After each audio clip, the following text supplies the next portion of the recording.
Epílogo. Ela ainda não se sentia bem com isso. Tal como aconteceu com Suirei, Mau Mau odiava deixar as coisas sem solução. Mas ela sabia que perder a cabeça não serviria para nada. Gao Shun estava participando do banquete noturno, realizado em um barco no lago. Isso significava um mínimo de guarda-costas e Mau Mau ficou em casa. Ela estava em seu quarto, aproveitando a brisa noturna. Aquelas feifas, ela pensou. Eles pareciam incomuns. Alguém disse que eles eram um modelo mais novo. Pode-se supor que eles vieram do Oeste. O Oeste. Mau Mau pensou nos enviados que vieram em busca de se tornarem noiva do imperador. O que eles estavam fazendo quando saíram furtivamente de seus quartos? Gao Shun perguntou sobre mulheres que carregavam segredos em vez de crianças, mas também se pode realizar uma conspiração. Mau Mau pensava que talvez as mulheres estivessem seduzindo funcionários judiciais para transformá-las em co-conspiradoras, mas havia outra possibilidade. Todos os países desejavam um armamento mais recente, mas se uma nação vendesse abertamente a outra, a guerra poderia ser o único resultado. O país dos enviados não poderia, portanto, vender armas abertamente. No entanto, também não poderiam vendê-los secretamente, sem passar pelo tribunal, poderiam? Talvez a ponte que atravessamos seja ainda mais perigosa do que eu imaginava, pensou Mau Mau. Então, novamente, talvez eles tivessem um patrocinador ainda maior e mais poderoso. Não havia como saber o quanto os homens que foram presos hoje diriam, ou mesmo o quanto eles sabiam. Mau Mau só esperava que o que quer que estivesse acontecendo fosse cortado pela raiz. Ela não era gentil o suficiente para desejar a alegria e a felicidade de outras pessoas, mas se as coisas ao seu redor fossem pacíficas, isso significava que ela também poderia viver em paz. Ela estava fechando a cortina, pensando que poderia dormir um pouco, quando ouviu uma batida na porta.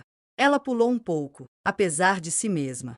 Então ela se aproximou e abriu a porta levemente. Ela se viu confrontada com a pessoa que ela menos queria ver naquele momento. Gao Shun estava no banquete e Bazen provavelmente estava com ele. Por que foi? Este homem é o único que não compareceu? Você não precisa me deixar entrar se não quiser.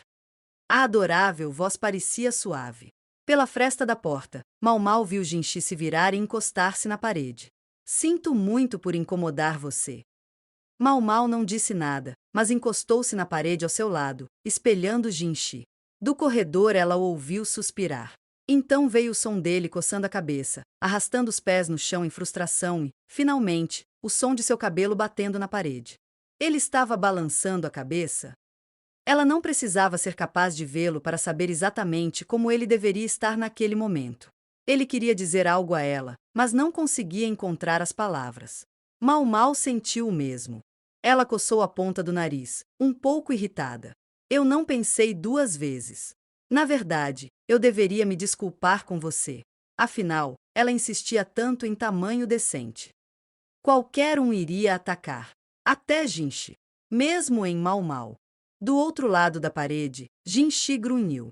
Eu me pergunto o que ele está pensando.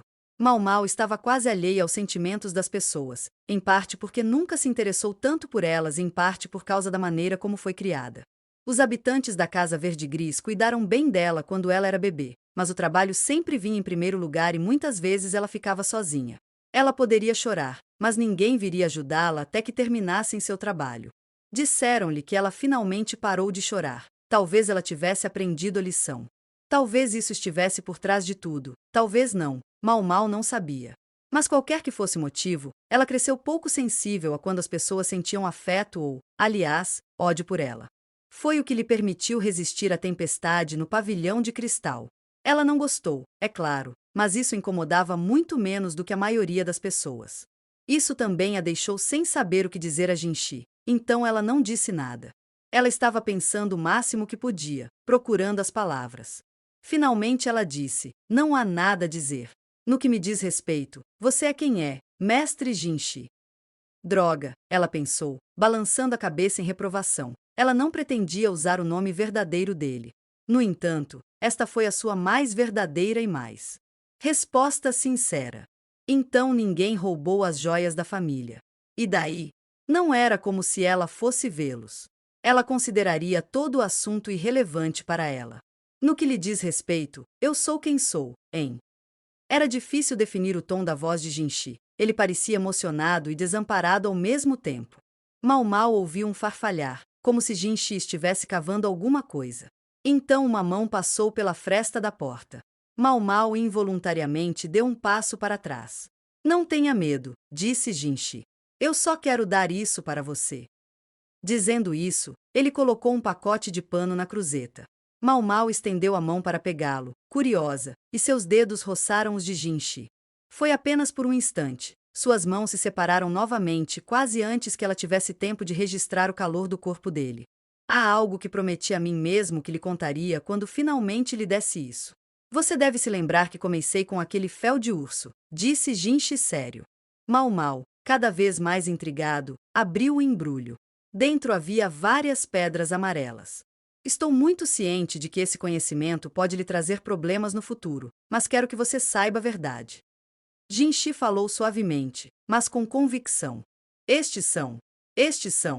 É por isso que queria que você me acompanhasse nesta viagem. Ele parecia estar espremendo as palavras uma de cada vez. Mas eles caíram em ouvidos surdos. O Bizuares de boi. Mau Mau gritou com um salto. Tão raro e tão precioso, a coisa que assombrava seus sonhos, e agora estava aqui diante dela. Seus olhos lacrimejaram e seu coração batia em um ritmo selvagem. Ela sentiu sua respiração ficando difícil. Mau Mau abriu a porta. Jinchi, pego completamente de surpresa, recuou. Muito obrigada. Mau Mau fez uma reverência. Ah, sim, finalmente consegui colocar as mãos. Ei, não feche essa porta. Eu não terminei de falar. Mas Mau Mau bateu a porta e jogou a barra. Ela não queria que ninguém a interrompesse. Ela girou um pouco enquanto admirava suas preciosas pedras no estômago de boi. Seus lábios se curvaram em um formato incomum, ou he. Ela pensou ter ouvido batidas na porta, mas parecia distante, trivial, comparado aos bizuares. Eles a deixaram tão feliz que quase levaram embora o comportamento de Jinchi naquela tarde como uma brisa. O coração de Mau Mau batia tão forte que ela mal conseguia ouvir mais alguma coisa. Ela esfregou o rosto nas pedras enquanto mergulhava na cama. Balançando as pernas descuidadamente, ela rolou entre os lençóis, acariciando os bizuares com o dedo.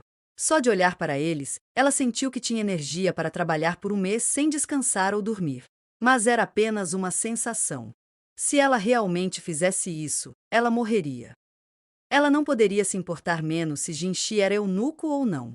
Fosse o que fosse, ou não, Mau Mau não tinha nada a dizer sobre o assunto. No entanto, ela não era tão inconstante a ponto de ficar indiferente a um presente como este. Ela decidiu que se Jinchi se encontrasse encurralado, com seu segredo prestes a ser revelado, então ela faria o melhor que pudesse para ajudá-lo. Se e quando esse momento chegar, ela faria dele um verdadeiro eunuco. Independentemente da resolução privada de Mau Mau, as batidas na porta continuaram, mas aos seus ouvidos parecia apenas uma batida fraca ao fundo. Com o convidado de honra retornando em segurança, o banquete da tarde terminou rapidamente. Os vários funcionários garantiram que todos soubessem o quanto estavam aliviados, bajulando de forma transparente. Ninguém poderia imaginar que, algumas horas antes, eles estavam fazendo piadas obscenas e rindo sobre se divertirem um pouco com uma mulher do palácio. Gao Shun estava preocupado com o cansaço óbvio de Jinchi, mas sabia que não estava em condições de fazer nada a respeito no momento. Não havia razão para Gao Shun, que era o atendente do eunuco Jinchi, prestar atenção especial ao convidado de honra. Afinal, Gao Shun estava apenas participando no lugar de seu mestre. Seria notável se ele agisse muito interessado. Ele tinha que confiar em seu filho Bazen para ajudar, mas será que Bazen poderia realmente ser confiável para fazer um trabalho decente? Quando Loen foi formalmente inocentado de qualquer suspeita, ele não escondeu o quanto estava indignado com todo o caso, mas tinha uma personalidade simples. Atualmente, ele estava bastante satisfeito com o banquete para limpar seu proverbial palato. Publicamente, a história era que o convidado de honra havia deixado o banquete por capricho e depois voltou sem maiores complicações, mas muito provavelmente todos entenderam que isso era uma ficção. Um grupo de funcionários desapareceu nesse ínterim e provavelmente não seria visto novamente por algum tempo. Eles tinham que arrancar deles algum tipo de informação sobre essa nova feifa. Quanto à forma como essa informação seria obtida, Gao Shun preferiu não saber. De qualquer forma, ele tinha trabalho a fazer. O banquete desta noite seria realizado em um barco no lago. O suprimento aparentemente interminável de vinho e a multidão de mulheres lindas pareciam inspirados no velho ditado sobre um lago de vinho e uma floresta de carne. Ugh, Gao Shun pensou. Ele era um eunuco, pelo menos até certo ponto. Ele não estava disposto a ser seduzido por alguma mulher, e se permitisse, as consequências seriam terríveis. Ele só precisa pensar em sua esposa, a mãe de seu filho Basin, para reprimir o desejo de tocar neles. Falando do filho, o jovem ficou caído no convés do barco. Se estava doente por causa do balanço da embarcação, da quantidade de vinho ou do perfume abundante das mulheres, era difícil dizer. Gao Shun suspirou. O menino ainda tinha um longo caminho pela frente. Este deve ser um assunto terrivelmente tedioso para um eunuco, disse outro convidado que se aproximou de Gao Shun. Ele obviamente percebeu que o único passatempo de Gao Shun era provar o vinho. As mulheres que bajulavam os convidados do barco eram mais jovens que seu próprio filho. É simplesmente terrível. Para que algo assim acontecesse, e logo depois você incorreu na ira da imperatriz reinante. O vinho parecia ter deixado o homem tagarela e ousado. Sua observação carregava um tom de zombaria. Mas era verdade. Gao Shun já possuía o nome do clã Ma, o cavalo, mas irritou a imperatriz reinante. Ele recebeu uma das punições mais severas possíveis, castração, seguida de serviço no palácio, e foi forçado a abandonar seu antigo nome e se chamar Gao Shun. Neste banquete, porém, ele foi tratado não como um eunuco, mas como um membro da casa de Ma. Essa era a posição que Gao Shun deveria ocupar atualmente. Tudo isso está no passado, disse Gao Shun. Além disso, há uma lua tão linda esta noite para me fazer companhia enquanto bebo. Isso foi tudo o que ele disse. Então ele olhou para o céu. A meia-lua estava realmente linda. Ele poderia até ter gostado, se não fossem os homens tagarelas e arrogantes e as mulheres sedutoras. Devo dizer, porém, que estou um pouco desapontado por nosso lindo eunuco não poder comparecer, disse o outro homem. Ele estava se referindo, é claro, a Jinshi, e certamente não ao cavalheiro que estava se recuperando em seu quarto naquele momento. Oficialmente, ele está resfriado. Desta vez, o cavalheiro mascarado está aqui. Ah! Sim, suponho que um rosto tão lindo poderia provocar problemas em todos os seus aspectos. Próprio se ele estivesse presente.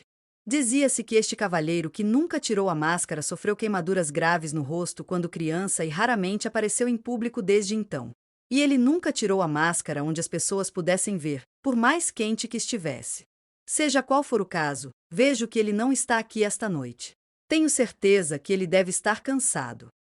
É o que parece, disse Gao Shun suavemente, tomando cuidado para não deixar emoções aparecem em seu rosto. O banquete noturno prosseguiria sem o seu convidado de honra.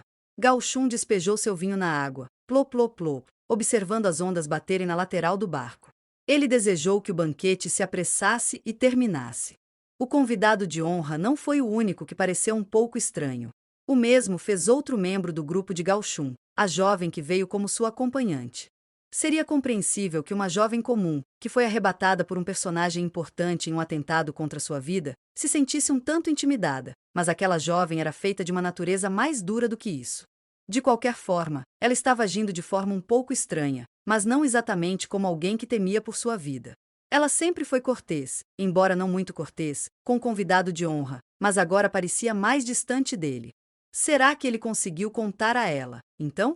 Ela era uma jovem inteligente. Não deveria ser surpresa se ela tomasse essa atitude em relação a ele, à luz do que isso significava para o seu próprio futuro. Na verdade, a mudança foi sutil o suficiente para que qualquer pessoa que não a conhecesse há algum tempo pudesse não perceber. Passando notas para ela. Fora necessário informá-la, considerando o que poderia acontecer ao convidado de honra no futuro. Gao Shun se sentiu mal pela jovem, mas também deveria ter mostrado a ela o quão útil eles a consideravam. Quanto mais cartas alguém tivesse na mão quando as coisas ficassem feias, melhor. Deixe as pessoas dizerem que a forma como essas cartas foram obtidas às vezes exigia crueldade. Ele poderia viver com isso. O próprio imperador deve se preocupar, sendo ele quem ele é. E agora tudo o que aconteceu aqui, o oficial passou os dedos pela barba e suspirou. Havia uma compreensão tácita de quem havia feito o quê. Não era um assunto sensato para abordar, mas talvez fosse o vinho falando. Com ele como o próximo na linha de sucessão. O homem dificilmente parecia reverencial enquanto falava. Mas quem poderia culpá-lo? O irmão mais novo, Imperial, quase nunca saía do quarto e sempre que aparecia em público usava máscara. Ninguém o considerava apto para conduzir política. E foi o irmão mais novo do imperador o convidado de honra nesta caçada. Muitos dos funcionários aqui reunidos provavelmente vieram em parte por interesse mórbido, atraídos por esta oportunidade de dar uma olhada no príncipe que raramente era visto. Não, é claro, que eles tivessem visto ou jamais teriam visto seu rosto real. Sem dúvida que agora lamentavam seu interesse, à luz do atentado contra a vida do hóspede. O fato de o banquete estar em pleno andamento, apesar de sua ausência, mostrava o quanto todos estavam desesperados para dissipar seu desânimo. Suspeitava-se que havia o desejo de determinar exatamente que tipo de pessoa era o sucessor real. E agora, esse funcionário havia determinado que a resposta era incompetente. As reações ao engano óbvio tendiam a ser duplas, ou decidia-se que incompetência era a única explicação, ou optava-se por observar mais. Ter decidido pela primeira opção deu a este funcionário um pretexto para falar com o eunuco Gao Shun. Nenhuma das consortes engravidou desde o falecimento do herdeiro imperial no ano passado, ele perguntou. Gao Shun percebeu que era nisso que ele estava realmente interessado. Quem havia engravidado, qual era o consorte e se ela deu à luz um menino ou uma menina, poderiam ter um efeito sísmico na política do palácio. Gao Shun balançou a cabeça lentamente. Não, infelizmente. Mas há muitos consortes e tenho certeza de que um deles engravidará mais cedo ou mais tarde. Entendo. Entendo. Se isso acontecer, o oficial olhou para o caramanchão meia-nau. Podia ser visto um corpulento oficial da corte, o anfitrião das festividades, Shishou. Era difícil dizer se ele estava gostando dos convidados ou simplesmente contemplando todos ao seu redor. Nenhum parente das outras altas consortes estava presente. Só fazia sentido, sendo esta a caça de Shishou. O outro oficial deixou Gao Shun sozinho, com o polimento da maçã feito naquela noite. Gao Shun soltou um longo suspiro e serviu-se de mais vinho. Enquanto tomava um gole, aproveitando a companhia da linda lua, ele se perguntou o que o convidado de honra, Jinshi, ou melhor, Kazui Jetsu, estava fazendo naquele momento. Kazui Jetsu. O número de pessoas neste país que podiam ostentar o caráter Ka, flor, em seu nome era limitado. Na verdade, no momento, eram apenas 2. Um deles foi o homem que estava no auge do poder nesta nação. O outro era seu irmão mais novo.